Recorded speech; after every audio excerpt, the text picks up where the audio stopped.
often the assumptions within a company will be very different. So recently I worked with a company where they brought me in as a consultant to talk a little bit about their product market fit. They're like, we don't feel like it's very strong. And I'm like, okay, that's interesting. So I went around, through different stakeholders and different departments, and I asked, who do you feel we're solving problems for? Everybody gave me a different answer. Wow. All of them. All of them had a different answer. Or the one common answer was, we don't know. Like, we don't actually know. Welcome everybody back to the Product Adoption Academy show by Appkeys. I'm super excited to have here Andrea Saez. She just co-authored the book, Product Momentum Gap. Super excited to be here. Andrea, how's it going? How's your day so far?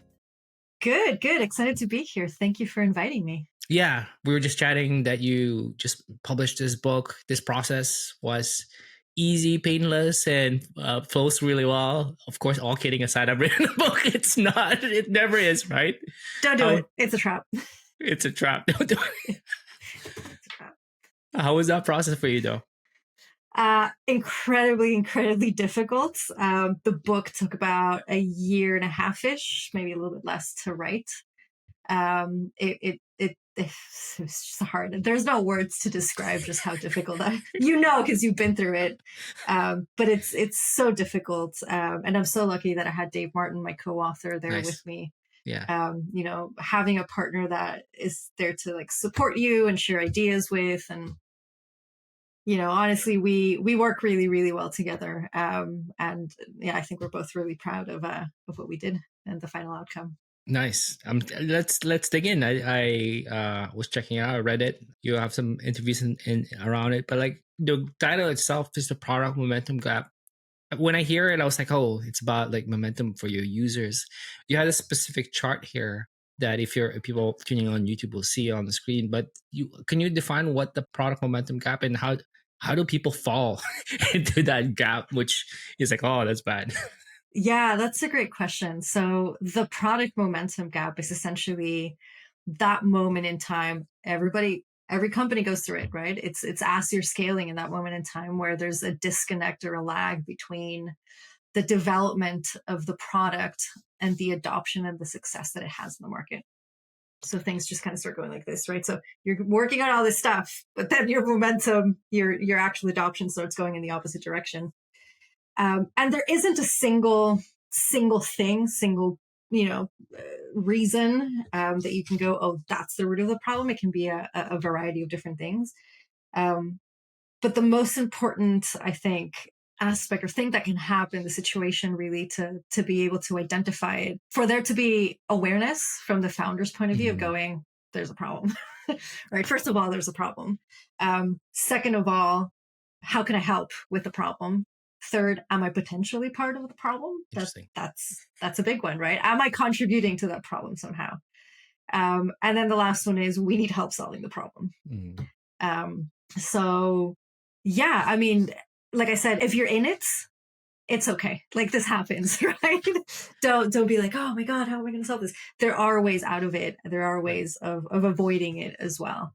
So that is, I would say, in a nutshell, kind of what we're talking about, and taking the steps in the right direction to be able to get out of it and then focus on momentum, on growth. And what I'm really hearing is it could be many reasons why people fall into it. It could be you make an assumption and you just run with it, or the founder is really pushing through an idea and a vision that doesn't pan out, or the economy changes. There's a lot of reasons why people fall into this product momentum gap is what I'm hearing. Yeah, I mean, it could even be, you have pressure from the board to deliver. You have pressure from, just market pressure. You have to grow, you have to sell, you have to, pivot if you have to, right? There's all these different pressures coming through. And so you really have to be very deliberate and very strict about what is the vision of your product? What is your strategy? What are you actually trying to deliver? When the time comes when you have to make those decisions, for example, of, oh my God, we really need to close this one deal, right? That situation, we have to close this one deal. It's going to make us a ton of money. It's going to help us, survive for the next 6 months. Again, everybody goes through this. And if you have to make that tough decision, then the tools that we provide you and having this, this organizational alignment around what your strategy is, what you're going to do, why you're going to do it, at least you have this reference point of where did we make this decision that goes against the plan that we had. Right. And you have that reference point and being able to say, this is why this thing happened. Right. And you can look back at it and go, this is when it happened. This is why it happened. And then retrospectively reflect and go, okay, that one feature that we built, was it right for us? Was it not right for us? Right. Is it now tech debt? Do we sunset it? Do we do something more with it? Is there a potential legit opportunity in there somewhere? But at least having this like timeline, historical, reflection that you can look back and say, this is where things changed, perhaps, is really what you want. Because sometimes you can't avoid that decision-making process. But being able to look back and go, okay, how it happened, where it happened, what happened, is just a really great place to start in making sure that you close that momentum gap. Makes sense. And you're already like starting to allude to this tool that you have, the product value creation plan. Can you explain what that is? I know that I'm going to link in the show notes and description a link where people can check it out. There's I love it. There's like a Google presentation that they can download and copy, and there's also a PDF, which is super cool. Thank you for creating that. But what is this product value creation plan that you and Dave put together? So the product value, it's a mouthful, isn't it? So it's product VCP. It's the product VCP for short. And it's a collection of templates that we've put together to kind of guide you through some of the thinking and some of the questions for teams to ask as we're thinking about things like, how do we bring together our OKRs and our product strategy? And the way we bring that together is thinking through some of the user behaviors that are going to result in value. So essentially what we talk about in the book is, if we align the organization around these user behaviors, not only is that going to allow us to create really great products that actually are valuable, right? And you have these repeatable, scalable behaviors that people can employ and engage with, but you can also then use these behaviors to communicate and sell value. Mm-hmm. So instead of saying really high level things like, build a roadmap or reduce your stress. What does that actually mean? What does that actually look like? What are the behaviors that, your customers, your users are going to be repeating? Because inevitably all products change behaviors, right? It's going to change or modify a behavior somehow. And if that behavior ends up being valuable, then it's going to be repeatable. And if it's repeatable, it's going to be scalable. If it's scalable, then you have growth. So making sure that you're asking all those right questions, that you're identifying those behaviors and those value assumptions, and being able to track them over time, and just having those leading metrics, essentially, where you can go, were we wrong, were we right, can we pivot, can we change things very quickly, and being able to respond to that change as well. So I think there's actually 7 or 8 different templates. You don't have to go through every single template. Important, because if you were to go through every single template, it would probably take you a little bit of time. But I've been in situations with teams where I've just grabbed, the pyramid. I call it the value creation pyramid, which essentially just takes everything you can possibly think of and just summarizes it. Because at the end of the day, part of what we talk in the Product Momentum Gap, the book itself, is this is about organizational alignment. It's not product alignment.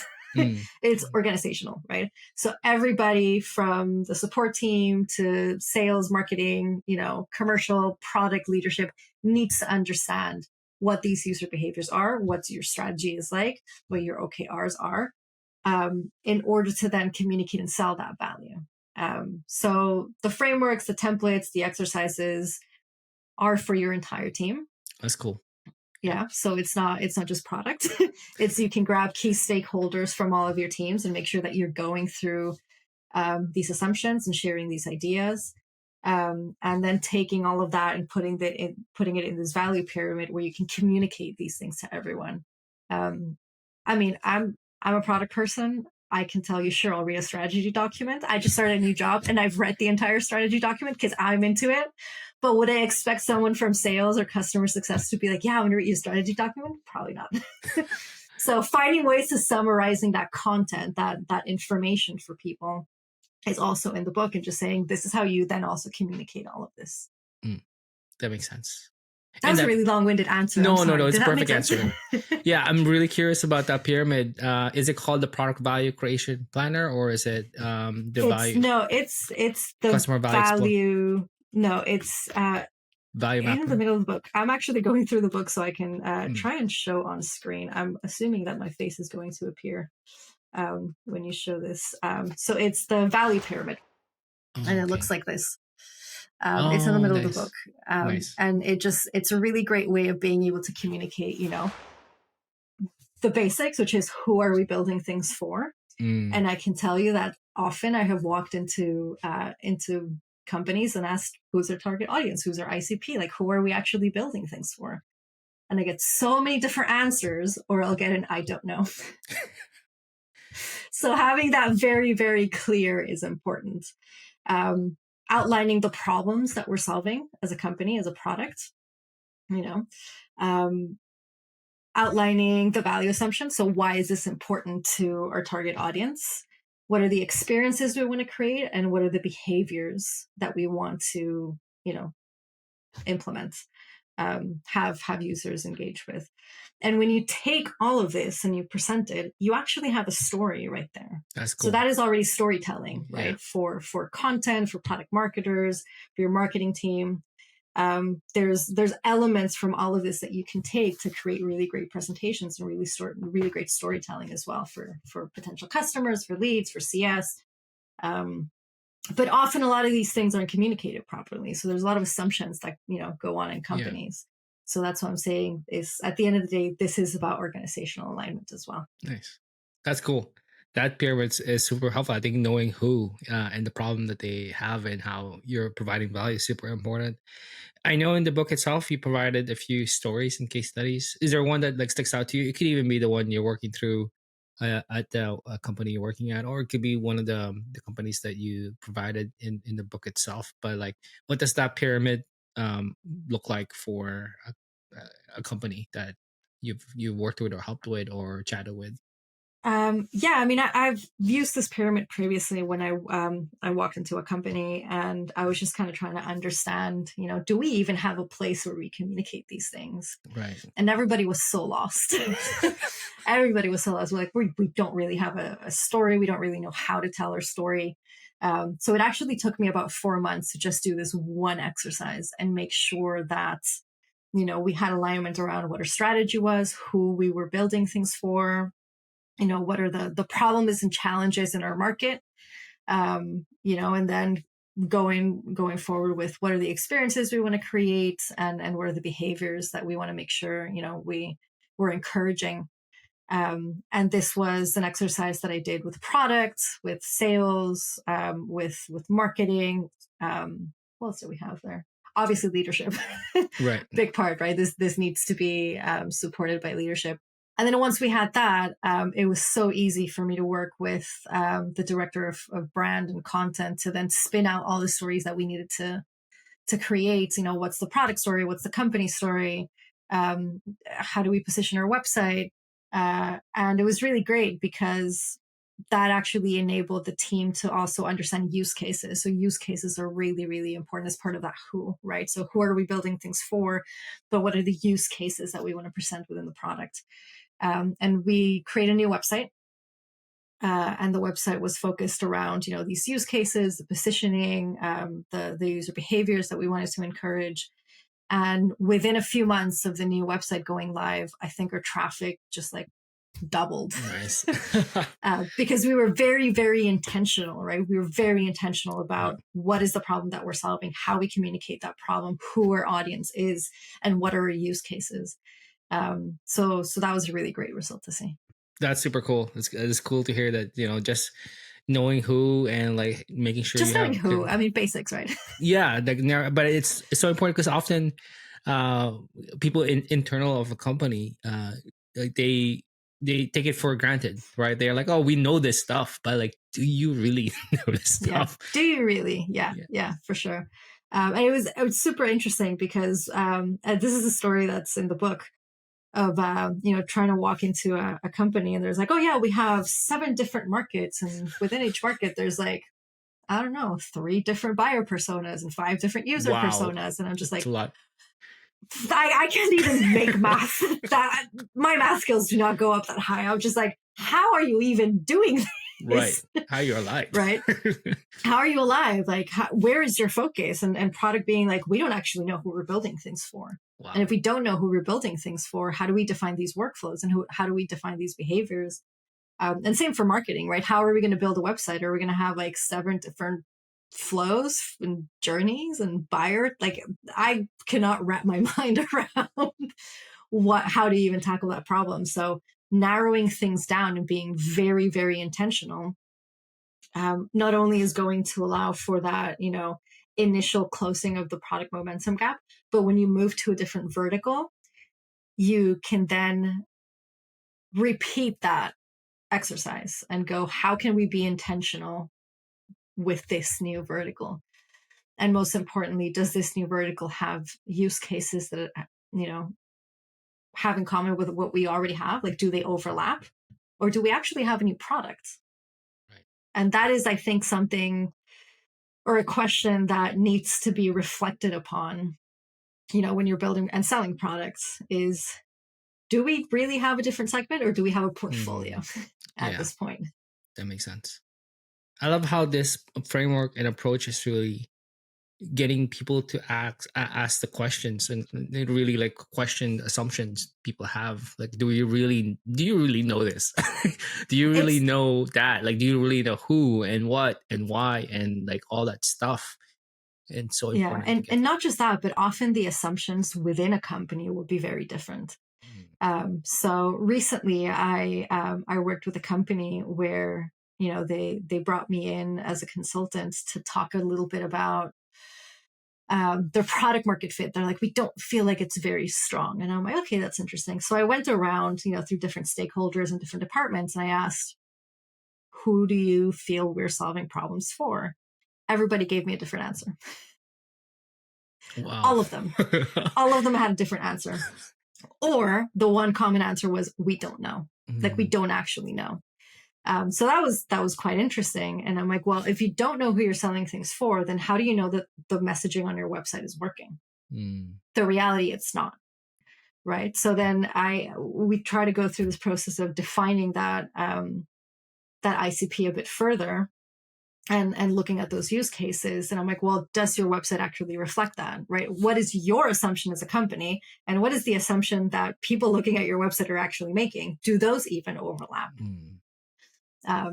So assumptions are not just between customer and company, but even within the company itself. Like, what are the assumptions that we're making, and are we aligned in those assumptions? Assumptions aren't necessarily bad. Right? We talk about, value assumptions, but we still need to go research them and validate them and understand them a bit further. We have to start somewhere, but make sure that you're at least aligned in the assumptions that you're making and how you're presenting yourself. That's super cool. I think that's true. I have a hunch that a lot of, I wouldn't say a lot, this is just based on experience of places I've worked at, where like if you ask people within like different functions in the company who we're serving, you get a bunch of answers that are totally different. It's not clearly stated, or like the market's changing so fast sometimes where like who you think it is has like shifted to the point where like it's not like, that's why I think research and all this process, would you say the process in the book is not like one time you're done versus like it's something that you need to actually continuously do? Yeah, absolutely. So as long as your product strategy is changing, then that's when you redo this exercise, right? Because you want to make sure that you're revalidating those assumptions and making sure that those user behaviors are still valid. Awesome. Well, Andrea, thank you so much for your time. Thank you for sharing a little bit about the book. Where can people find out more about the book? Where can people find out more about you and follow your content and your work online? Cool. Yeah. So you can get the book on Amazon. It's available on Kindle as well as actual physical book. Exciting. Also Audible. So it's now on Audible as well. Hopefully very soon on Apple Books and Spotify. We're working on that. Nice. I'll make sure to hopefully let everyone know. And yeah, if you want to follow me on LinkedIn, I'm there. Feel free to send a connect whatever we call it now. What do we call it? Follow. A connection Oh, request, it's a connection. follow request. Yeah, I'm not entirely sure anymore. Lingo. But yeah, I'm on LinkedIn, so you can catch me there. Awesome. Andrea, thank you so much for your time. Appreciate it. Yeah, thank you.